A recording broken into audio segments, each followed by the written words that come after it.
Udah selesai. Pada siang yang berbahagia ini, narasumber kita, Bapak Dr. Andes. Kampus-kampus di perguruan tinggi di Indonesia harus selalu meningkatkan kerjasama dalam pengembangan daerah masing-masing. Selama ini kerjasama yang dilakukan antara keduanya belum optimal. Hal itu disampaikan Wali Kota Tegal, Jawa Tengah, M. Jumadi, usai menjadi narasumber seminar bertajuk kontribusi lulusan IT terhadap pembangunan daerah berkelanjutan dan berkebudayaan. Seminar dalam rangka anniversary ke-11 Prodi Teknik Informatika Poltek Harapan Bersama atau Poltek Harbor di Aula Poltek Harbor, Rabu 24 Januari 2024 sore. Jumadi menuturkan, Poltek Harbor Tegal ini memiliki mahasiswa dan alumni yang luar biasa, tapi semua lulusan belum terakomodasi. Jumadi menyebut, ke depan harus ada sinergi dan kolaborasi antara perguruan tinggi dan pemerintah daerah. Sejauh ini belum banyak alumni Poltek Harbor Tegal yang secara optimal menjalin kerjasama dengan pemerintah Kota Tegal.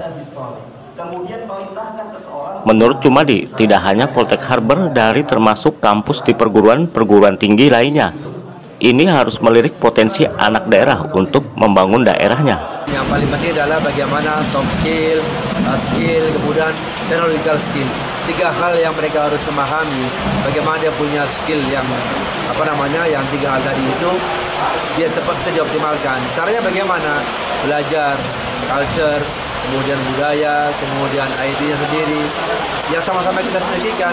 Jadi jangan hanya berpikir teknologi saja, tetapi soft skill, bagaimana komunikasi dengan orang lain, bagaimana hard skill dia bisa punya bukan cuma ijazah, mungkin juga sertifikasi yang mereka punyai. Contohnya misalkan hacking, forensik, kemudian audit, kemudian mungkin web developer, database DBA, kemudian programming, sistem analis, semua kan harus punya sertifikat yang untuk agar mereka bisa diterima di global, bukan cuma lokal saja. Narasumber lainnya, budayawan Pantura, Atmo Tansidik menyampaikan, melalui teknologi informatika, maka keunggulan yang ada di Tegal seharusnya bisa di blow up, sehingga dapat diketahui keunikan dan menunjukkan pangsa pasar. Atmo Tansidik menyebut, kekuatan teknologi informasi juga sangat bersinergi dengan ilmu pengetahuan lainnya. Ada perpaduan antara aspek teknis dan humaniora. Atmo Tansidik memberi contoh, Tegal punya keunikan sate yang mudah bisa di blow up melalui teknologi informasi, termasuk punya teh poci, kacang bogares atau lengko. Kekuatan teknologi informasi sangat sinergi.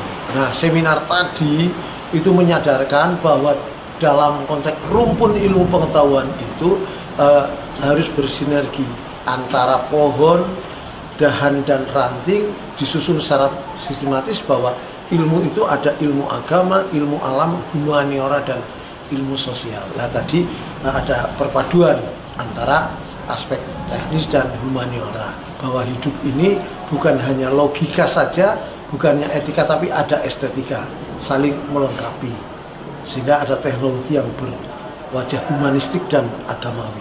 Ketua Prodi Sarjana Terapan Poltek Harbor Tegal, Diah Apriliani menjelaskan, seminar merupakan rangkaian acara dalam perayaan anniversary ke-11 Prodi Teknologi Informatika. Tema dalam seminar tersebut merupakan upaya untuk melihat potensi para mahasiswa. Menurut Diah Apriliani, karena daerah seperti Kota Tegal sendiri masih membutuhkan lulusan-lulusan yang berkompeten di bidang IT. Kota Tegal masih membutuhkan kontribusi kami, menurut Diah Apriliani. Diah Apriliani mempertanyakan mengapa harus memajukan daerah lain ketika daerah sendiri membutuhkan lulusan yang berkompeten di IT. Kenapa kita memilih tema kontribusi lulusan IT terhadap pembangunan daerah dan juga berkebudayaan? Karena kita melihat potensi teman-teman dan mungkin di Kota Tegal ini sendiri masih membutuhkan kontribusi kita. Kenapa kita mau memajukan daerah lain ketika daerah kita sendiri membutuhkan yang memang teman-teman yang kompeten di bidang IT? Poltek Harbor Tegal merupakan salah satu politeknik terbesar sekaligus ternama di Kota Tegal yang kerap dihadiri tokoh nasional. Dari Tegal, Jawa Tengah, tim JCKBC News melaporkan.